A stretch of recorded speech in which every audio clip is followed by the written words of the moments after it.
черт он им понадобился?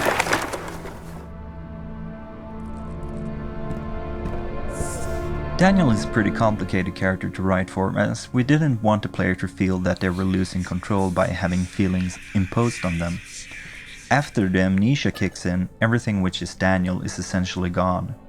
The player is the new Daniel, and he should be able to act the way he pleases, and even reject his own background as he discovers it. That is why everything concerning Daniel is flashbacks. Even the diary entries are read as what is being told is happening right now. That is, it is the old Daniel telling the story, and not the player reading it.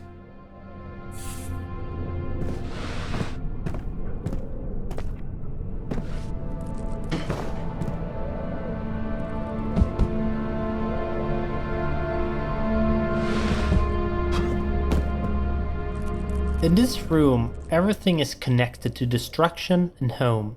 This was Daniel's home as Alexander's guest, and the diary entries are about Daniel being home in London and things falling apart. These sort of connections are not something that we want the player to get. Rather, it should end up in the subconscious and work toward building the mood. Also worth noting is this focus, as explained in the commentary of Winecellar, where we want the player's attention on a certain aspect. We hope this makes the story clearer. The idea is to slowly build it up, one part at a time, giving the player time to digest and think about it.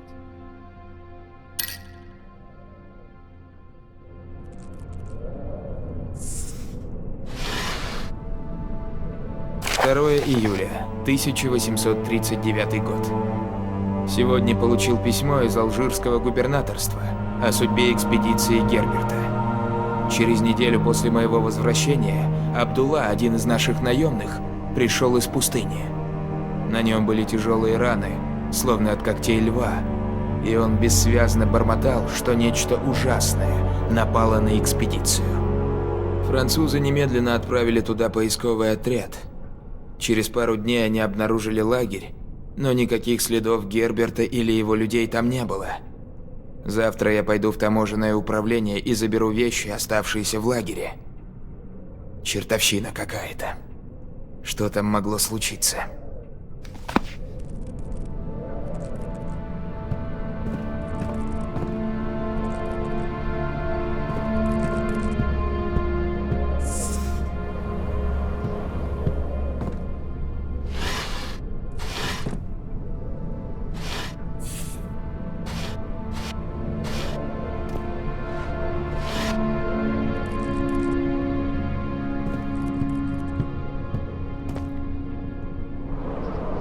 When we create props, we usually have concept pictures or reference images to look at when modeling the object, just to make sure it stays within the art style that we are going for. When creating a chair, a table, or a bookcase, just to name a few, we usually have to plan the measurements before we get them into the game, because having something in the game that isn't the right size can break the immersion. But sometimes you have to cheat that and test it out, because the camera perspective can really trick you. I have the perfect example of the camera tricking you sometimes. Take out the lantern in-game and look at the wall or an object in the same height as the lantern and try guessing how big the lantern will be next to that object. Then walk up as close as you can to that object and compare. If you got a good example out of this, you see that the handle lantern is in fact very small, but it feels right when it's close to the camera. But we don't want to go on gut feeling on the measurements of every object. That could really get out of hand quickly, and a lot of things could feel out of place. So it's basically a matter of changing the scale if it feels weird. When modeling the prop, we try to make it as close as the reference images as we can, or if you've got a sketch, that is. It's often a quite simple process that usually doesn't take that much time, but it completely depends on what it is and if the sketch we have are detailed. Before giving the model a texture and working on that, we need to create a UV map for it. A UV map can best be described as an image with painted and edited details to it that is wrapped around the object. So the texture for a cardboard box, for example, would look like a box that you have unfolded onto the ground. After the UV map is created, we start to work on the texture. And here, we usually start with adding untouched materials like wood or metal. and these are from free photos found on the internet. We also paint in dirt in corners, highlights on the edges to enhance them. We can also bake and add an ambient occlusion map to the texture, which is basically a process where the computer calculates where the texture should be dark and where it should be light. We often generate a normal map based on certain details in the texture. A normal map uses light to add bumps or dents without using more polygons on the object. For specular maps, we use the red channel for the intensity level of the map and the green channel to determine the power of it. After all the textures are done, we export them to collada format and import them to our editors. There, we set material values, create bodies for collision and stuff like that. 3 июля 1839 год. Сегодня я забрал вещи Герберта. Перерыл гору документов, что были у него с собой, и нашел отчет об экспедиции. Там были и сухие заметки, и красочные описания некоторых событий. Я пролистал отчет, пытаясь узнать, что произошло. 17 мая, в тот день, когда я был заперт в зале со сферой, Герберт написал: «Даниэля вытащили примерно через час». Невозможно, ведь я начал задыхаться уже через пару минут. Как я мог продержаться там час? Я продолжил читать. Герберт обычно писал сухо и без эмоций, но вдруг в его записях стало чувствоваться отчаяние. Наемные, которых он отправлял на исследование гробницы, похоже, постепенно теряли рассудок. Арабы стали безумны, и Герберту пришлось пойти на крайние меры. В итоге он сам спустился в гробницу и вынес оттуда сферу. Не понимаю, как такое возможно. Если сфера у него, то что за осколки у меня в кабинете?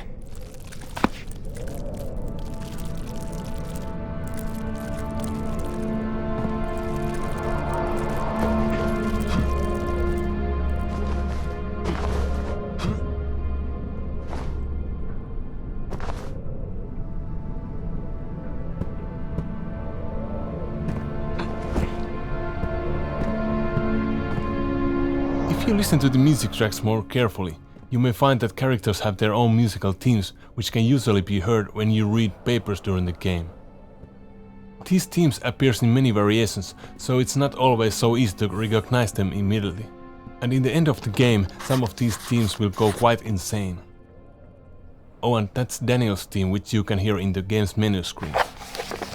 Let me play it to you with piano.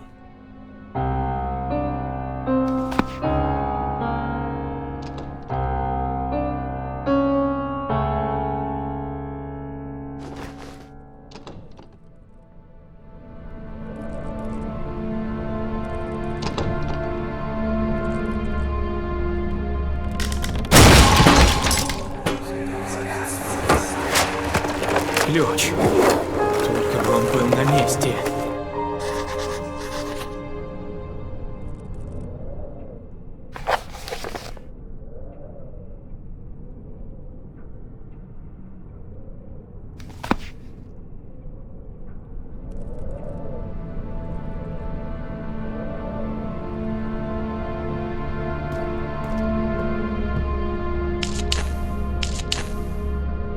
«4 июля 1839 год. Я собрал сферу. Ночью меня разбудил кошмар. Я был весь в поту и дрожал, как осиновый лист. Я пошел выпить чая. Осколки по-прежнему лежали на столе. И тут каким-то образом я понял, как их собрать. Я взял смолу, которую приготовил для склеивания, и соединил их безошибочно. Сфера получилась именно такой, какой я ее запомнил. Смола даже была не нужна. Собранные осколки вытолкнули ее из щелей и соединились сами собой. Древний артефакт теперь лежит у меня на столе. У него безупречно гладкая поверхность и идеальная форма. Все это очень странно.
Слава богу, он здесь.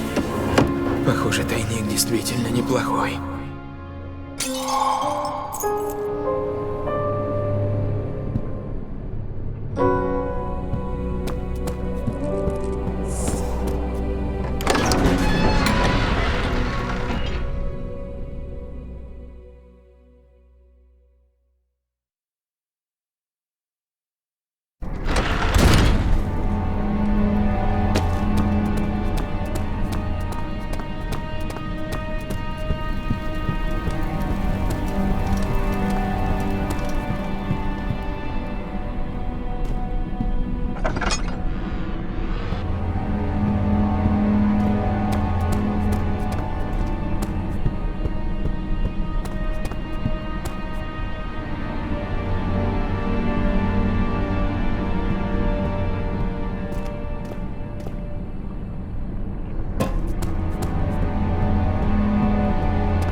This is another one of those contrast levels, this time calming the player down for what will happen once the elevator is finally running. The map is still dark though, giving a bit of foreboding for what is about to happen. When I first saw the concept art for this level, I was pretty happy because I think it looked very interesting, with all the pipes coming from random places and going throughout the level. But I was also a little bit worried because it looked so time-consuming to create all the pieces and placing them in the level. In the end, I was right about that because it did take a lot of time to make everything fit together. But I also think it was worth it because it's a very interesting looking level, and we also use the same pipe system for other levels. As for all the pipes in this level, I modeled and textured them in Maya. I think there are 26 different pieces of pipes that I made. I had to import the wall pieces used in this level into Maya as well, and make a temporary little map to check if the pipes were correct length and all. I also had to make sure all the pipes snap and align well at 0.25 meters in every axis, otherwise placing all the pipes in the level would be nearly impossible. As for creating the texture for the pipes, it was pretty easy because I went with a simple, kinda rusty metal look. And when that was done, I started with the pipe work in the level. As you can see, there are a lot of pipes in this level. After this map was done, you could say I pretty much became the plumber of the team. And for some reason, I got most of the pipe-related levels scheduled to me.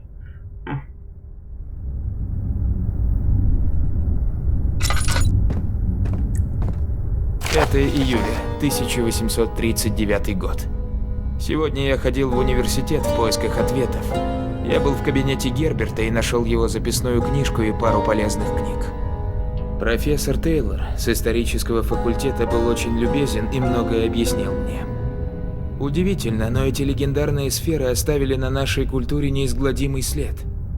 Похоже, они стали основой шарообразной державы, символа власти множества царских династий и в наши дни. А в древние времена сферами владели жрецы. Они считались символом солнца и могущества. Уходя из университета, я услышал ужасную новость. Прошлой ночью был убит геолог сэр Уильям Смит. Всего пару недель назад я был у него в гостях. Глупо, конечно, но меня не покидает чувство вины.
14 июля, 1839 год. Прочел все книги о сферах. Существует множество легенд и преданий о них, но никаких конкретных данных нет. Я написал людям из записной книжки Герберта, но мало чего добился. Однако сегодня я получил письмо, не похожее на остальные. Оно было от прусского барона. Он не писал о легендах и жрецах в подземных храмах, ничего такого. Письмо было коротким. «Я знаю. Я могу защитить тебя. Приезжай в замок Бренненбург». Подпись «Александр». Защитить меня от чего? Я что, в опасности? Я посмотрел, где находится Бренненбург. В лесах Пруссии, недалеко от Балтийского моря. Это короткое письмо вызвало у меня наибольший интерес и беспокойство. Написав это, я вспомнил о своих кошмарах, в которых меня зовет какой-то жуткий голос.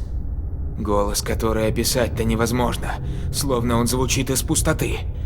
Последние пару недель я плохо сплю и постоянно боюсь повторения этих кошмаров. Завтра схожу к доктору Тейту. Может, он даст мне снотворного, чтобы уснуть.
12 июля, 1839 год. Как же я сразу не понял, они все мертвы. Оторванные конечности, разбитые черепа, облезшая кожа. У меня все внутри сворачивается. Что происходит? Сэр Уильям Смит, профессор Тейлор, а теперь и доктор Тейт. Оно идет за мной. Все из-за проклятой штуковины, что я привез из Африки. Что-то преследует меня. У меня нет выбора. Придется довериться барону. Надеюсь, он и правда знает, о чем говорит. Если нет, то пожалеет об этом вместе со мной.